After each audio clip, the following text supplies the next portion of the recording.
شلون تحسب درجاتك وشلون تعرف نفسك داخل وزاري لطلاب الثالث متوسط والسادس الاعدادي.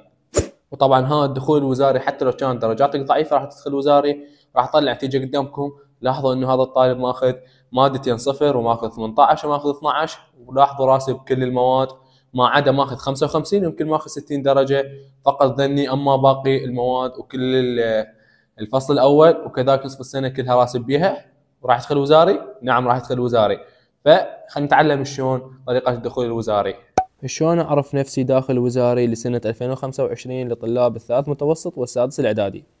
قدامكم هاي النتيجه لاحد الطلبه. طبعا هذا الطالب مو زين مثل ما تشوفون راسب بكل المواد. فهل راح يدخل وزاري؟ نعم راح يدخل وزاري، وعنده صفرين وعنده 18 و12. الدخول الوزاري كلش سهل. اول شغله خلينا نجي على الملاحظات اللي جوا نقراهن.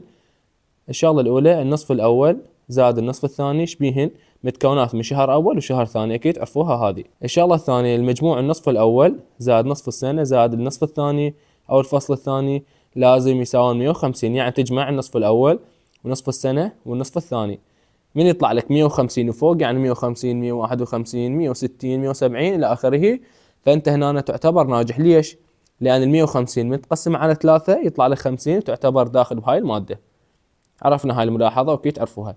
الدخول الوزاري بثلاثة أو 10 درجات، 3 دروس و10 درجات. راح نجي أول شي على مادة الإسلامية. مادة الإسلامية ماخذ بالنصف الأول 55، يعني ماخذ اسمه شهر أول وشهر ثاني ومقسمين على 2 طلعت له 55، وأخذ بنصف السنة 45. فهنا نجمعها نحن راح يطلع عنا شقد؟ يطلع عنا 100. ال100 شقد تحتاج حتى تصير 150؟ راح تحتاج 50. فانت بالنصف الثاني تاخذ 50 شهر اول و50 شهر ثاني تعتبر تداخل وزاري. ليش؟ لان صار مجموع درجاتك 150. اذا اخذت اكثر من ال100 اكثر من ال50 فانت هم تعتبر داخل، لان راح تصير درجتك اكثر من 50. نجي على ماده العربي. ماده العربي ما تتعالج مثل ما تشوفون 18 بصفر. كذلك الانجليزي ما تتعالج لان قليلات. فهنا نحن صار عندنا درسين. الدخول شقد؟ 3 و10 درجات، بقى لنا درس و10 درجات. نجي على مادة الإحياء. مادة الإحياء ماخذ شقد؟ ماخذ 60 ب30 يساوي 90. ذا نجي منحن شقد تحتاج حتى تصير 150؟ تحتاج 60 درجة.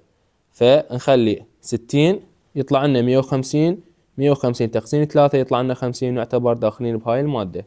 نجي على مادة الكيمياء. مادة الكيمياء ماخذ 45 ب40 يطلع المجموع 85. ال 85 شقد تحتاج حتى تصير 150؟ تحتاج 65. فانت بالفصل الثاني طلع 65 راح يطلع لك 150 تقسيم 3 يطلع لك 50، تعتبر ناجح بهاي المادة او داخل. نجي هسه على مادة الفيزياء. ماخذ 55 ب45 يطلع لنا 100. ال100 شقد تحتاج حتى تصير 150؟ تحتاج 50 درجة. بالفصل الثاني انت تاخذ 50 شهر اول و50 شهر ثاني راح يصيرن 100 تقسيم 2 يطلع لك 50.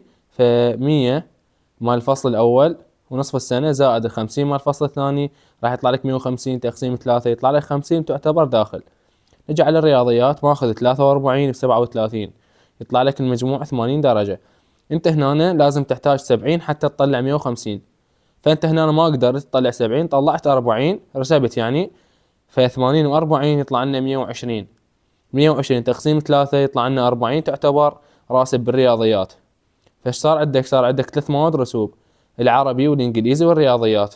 فانت هنا تعتبر داخل. ليش؟ لان الرسوب 3 و10 درجات.